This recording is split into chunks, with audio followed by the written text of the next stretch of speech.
Oh, thank you. That's quite a moving video, isn't it? There's so much in there, and I'm going to talk a little bit about some of the themes that the speaker raised. As Pam said in the introduction, I wanted to answer some questions. Who are we? Why are we here? Where did we come from, and where are we going? And so some years ago, I started a quest to find answers to these age-old questions. And my search led me through a wide range of spiritual literature. It took me to the study of near-death experiences, to recountings of past lives, and to stories from life beyond. And I discovered some of these visions from the afterlife offered surprising insights to our life here on earth. As Pam mentioned, I was raised as a Christian Scientist, and this background provided me with the kind of training that encourages one to interpret the Bible or whatever spiritual readings or anything on your own, rather than to accept someone else's interpretation. And I've read widely, as she mentioned, and my study of the literature on past lives and near-death experiences and afterlife communication led me to read a number of books, among them Many Lives, Many Masters by Brian Weiss, Journey of the Souls, and several other books by Michael Newton, Proof of Heaven, which came out recently by Eben Alexander. I believe there's a film about that. I've also delved into quantum physics, and in an attempt to really comprehend the connection between the physical and the metaphysical. So let me share with you some of the things that I've uncovered in my quest. First, Helen Greaves' book, Testimony of Light, is a book that really speaks to me. It's a story of Helen and her friend, Frances Banks. They were two English Episcopal ecclesiastics. I think Frances was a nun. They lived in the 20th century and were students of mysticism. And they initiated a group for meditation on world goodwill. The book is a script of Frances Banks' communication to Helen a couple of weeks after her passing in December of 1965. It's a really profound book that really challenges us to think about what is death. According to Frances, as well as to other spiritual and metaphysical observers and writers, our earth is comprised of a very heavy, lower level energy. Our bodies and the density of thought and human values we experience here on earth really weight us down. After death, we may be released from our bodies and enter an existence activated by life, light, and thought. Frances' description of the afterlife is the following. It's an existence where beauty is manifest, where negative or unkind thoughts are prohibited because such thoughts are visible and audible to everyone around, where help and love are always at hand to help the traveler, and where every circumstance points to a greater life, a wider understanding, and the glorious certainty of progress after effort and exertion. This is an existence in another dimension of thought. The light of spirit opens our vision, and we seek the way to higher worlds of even more glorious beauty. My friend Virginia passed a book to me a few weeks ago by Daniel Brinkley. It's called The Secrets of Light. And in it, Daniel starts by telling the reader that on September 17th, 1975, my life was forever changed. I was struck and killed by a bolt of lightning. I never saw it coming, and I died without any belief in any particular God or an opinion about the afterlife. Daniel reports that he had spent the first 25 years of his life as one, as he put it, cocky son of a gun, and who didn't give a damn about much beyond guns and cars.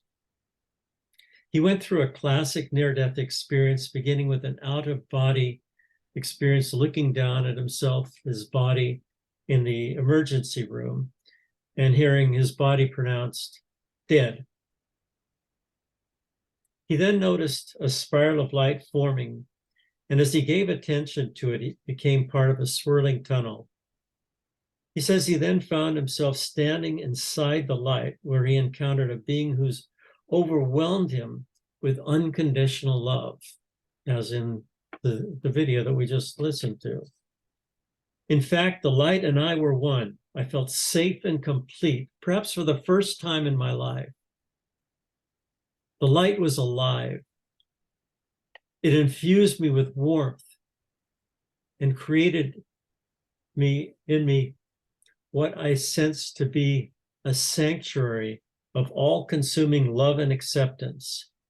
The experience was beyond exhilarating. Daniel was then shown the highlights of every year of his life in what he called a panoramic life review, with everything he had thought, said, and done displayed in a type of a holographic form in which he became every person he had interacted with, experiencing exactly what they felt. He says, I became the frightened victim I had made. Very quickly, I wished I had spent my life being kinder, a kinder, more loving person. Frances Banks also treats the subject of her life review. And the topic was the theme of a lighthearted film, which you might want to take a look at. It's called Defending Your Life. Came out, I know, about 20 years ago, in which the character who's passed on, the film opens, he's in a bus going towards something that looks like a Holiday Inn, where he's going to be housed and will have to appear before a board of examiners who will select a specific number of days out of his life to judge him. And depending on how he'd spend his life, he'll either go on to the higher realms or he'll be sent back to earth. Anyway, in contrast with this movie, Frances Banks states, we are our own judge and jury. There's no external judge, no judgment day where someone's going to judge your life for you. We judge our own lives, and we can do that each day as we live. Frances says that she was shown a blueprint of her life as she chose to be incarnated. It says, the perfect idea with which my spirit went bravely into incarnation, and another blueprint of the resultant life that she actually lived. And the review, she was able to see the effects of her thoughts, any mistakes and failures that she'd made. And contrary to the movie, as I said, she was her own judge and jury. The message that Frances brought to us was there should be no fear of death, for death of a body is but a gentle passing to a freer life. That life is lived in serial as we go from one experience to another. And finally, that things that we think are praiseworthy here on earth may in fact be mediocre or not worth really mentioning. And things that we think, well, oh, that was a terrible thing that I did, actually may not have been. So it's difficult to really know everything that we do, the impact. Daniel takes several lessons from his experience. He writes, dedicating ourselves to being the expression of love and good cheer in all we do guarantees our life will become direct image of heaven on earth. Our love for one another, put into action moment by moment and used for the highest good for all, is most assuredly our sacred path on earth. As a result of his experience, he changed his life 180 degrees and has since devoted his life to working to hospice work and working with people who are in hospice and learning from them and comforting them. Another insight he gained was that those of us on earth are considered by the celestial beings, the same as was mentioned in that video, these celestial entities, to be courageous. We're considered to be courageous heroines and heroes. Why? Because we've taken it upon ourselves the great responsibility of transforming the world. Every one of us is here for a specific mission. So if you thought, oh, my life is not important, in fact, it is. Every one of us is here for the specific mission of assisting in unfolding perfection on earth. Every single thing that one of us thinks, says, or does impacts all the rest of humanity at one level or another. Think of that. Our thoughts, our words, our actions affect all of humanity. We were created in spirit to be interdependent, to assist, support, and encourage one another to find our own purpose, to seek our service, and to deal with our challenges in order to make a difference in the world. Like Francis, he concludes that death is not a finale. It's no more an end to life than the sixth grade graduation into junior high school is an end to our education. It's merely a transition. Yogananda, in his autobiography of a yogi, reports upon hearing a divine voice speak to him one evening, saying, "If joy were ceaseless here in this world, would man ever desire another? The tragedy of death is unreal.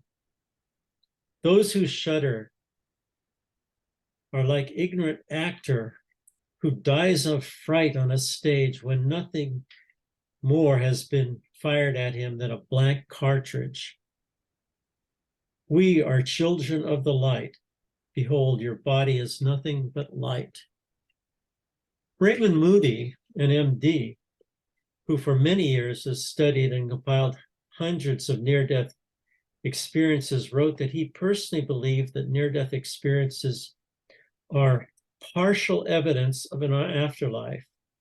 After listening to so many people tell of leaving their bodies, seeing dead relatives, and witnessing a bright, intelligent life, he said, "I believe near-death experiences to be evidence of the afterlife, but I know, too, that they are subjective events without objective proof." As a scientist, that's his disclaimer. Nonetheless, his research led him to identify traits common to most reports of near-death experiences.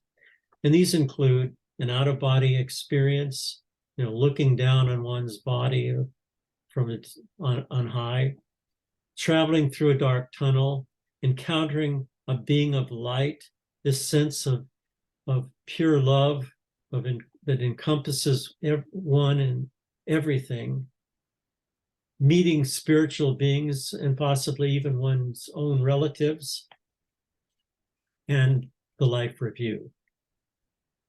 And he reports that many people who've gone through this near-death experience have come out with a greater understanding and appreciation of the gift of life, that love is the most important thing in life, and a wish to be able to express that every day in everything that they did.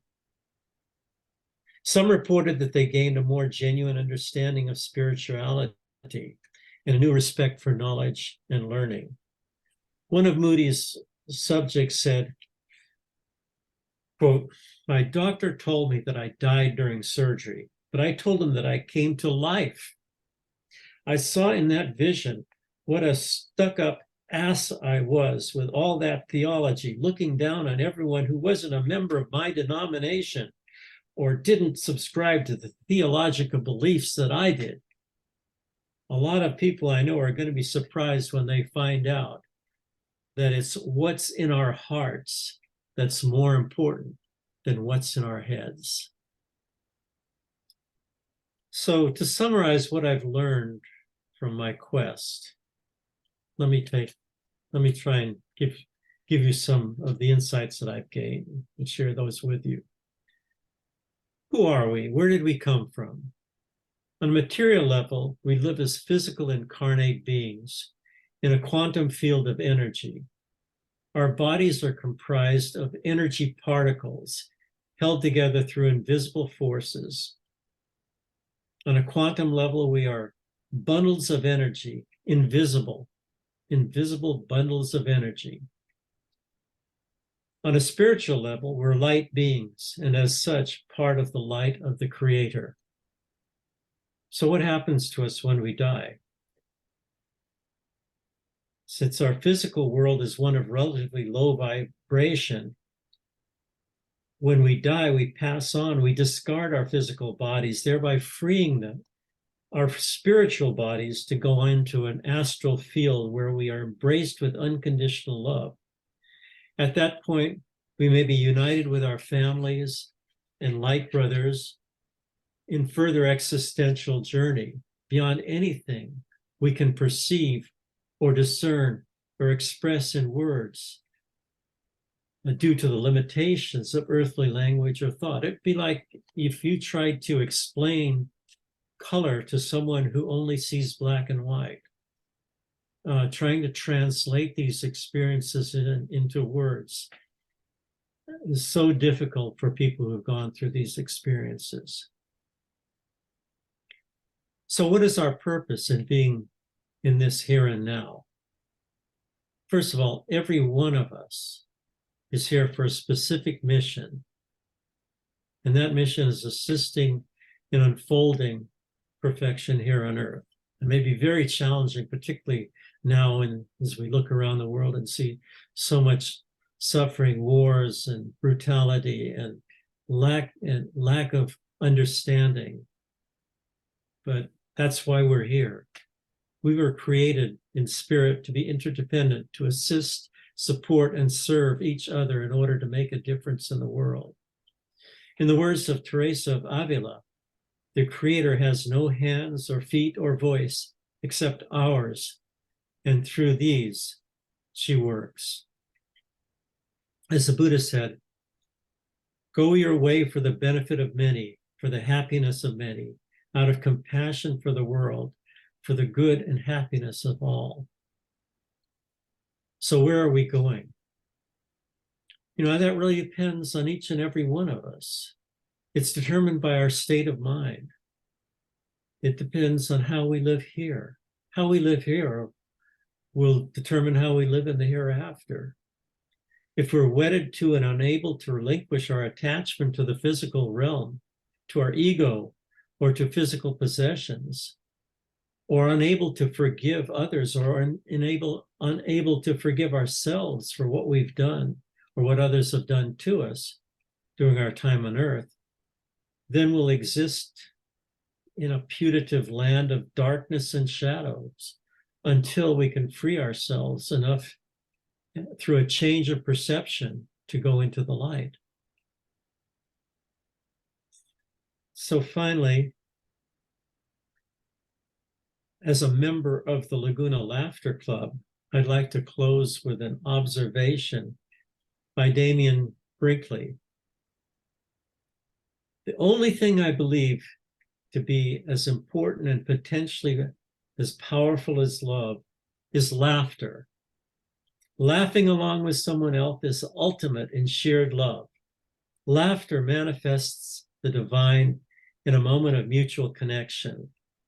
To laugh together is to create a level of harmonious oneness, allowing us to embrace the love already existing within ourselves. Now, I've never actually had a near-death experience, although I did paint a picture of myself in the afterlife.